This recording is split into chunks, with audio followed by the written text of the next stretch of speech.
കോഴിക്കോട് കടലുണ്ടി അഴിമുഖത്ത് മണൽത്തിട്ട രൂപപ്പെട്ട് പുഴയുടെ സ്വാഭാവിക ഒഴുക്ക് തടസ്സപ്പെടുന്നതായി പരാതി. പുഴവെള്ളം ഒഴുകി കടലിലേക്ക് പോകാത്തതിനാൽ പ്രദേശവാസികളുടെ വീടുകളിലേക്കും പറമ്പിലേക്കുമാണ് വെള്ളം കയറുന്നത്. പ്രശ്നപരിഹാരം ആവശ്യപ്പെട്ട് വള്ളിക്കുന്ന് ഗ്രാമപഞ്ചായത്ത് ഭരണസമിതി ജില്ലാ കളക്ടർക്ക് പരാതി നൽകും.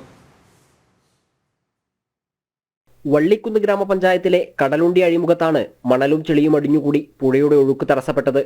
കടലുണ്ടി പാലത്തിന് താഴെയായി വലിയ മൺകൂനകളും രൂപപ്പെട്ടിട്ടുണ്ട്. 7 വാർഡുകളിൽ നിന്നുള്ള ജലാശയങ്ങളിൽ നിന്നുള്ള വെള്ളം കടലുണ്ടി പുഴയിൽ തങ്ങി നിൽക്കുന്ന ഒരു സാഹചര്യമാണ് ഇപ്പോൾ ഉള്ളത്. തോടുകളിലും അതോടൊപ്പം തന്നെ നമ്മുടെ കടലുണ്ടി പുഴയുടെ തിങ്ങി നിറഞ്ഞു നിൽക്കുന്ന ഒരു സാഹചര്യം. മഴ തുടങ്ങിയേ ഉള്ളൂ.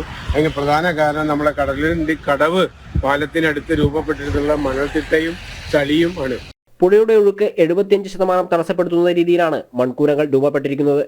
കാലവർഷം ശക്തി പ്രാപിച്ചതോടെ പ്രദേശത്തെ വിവിധ തോടുകളിൽ നിന്ന് ഒഴുകിവരുന്ന വെള്ളം ഉൾക്കൊള്ളാനാകാതെ പുഴ കരകവിഞ്ഞൊഴുകുകയാണ്. ഏകദേശം ഒരു 150 മീറ്ററോളം ഈ മണത്തിട്ട ഇപ്പൊ രൂപപ്പെട്ടിരിക്കുന്ന സാഹചര്യം. മഴ കനത്തു കഴിഞ്ഞാൽ നമ്മുടെ വാർഡുകളിലൊക്കെ തന്നെ പല തോടുകളിൽ നിന്ന് വരുന്ന വെള്ളം പുഴ സ്വീകരിക്കാത്ത സ്ഥിതി ഉണ്ടാകും.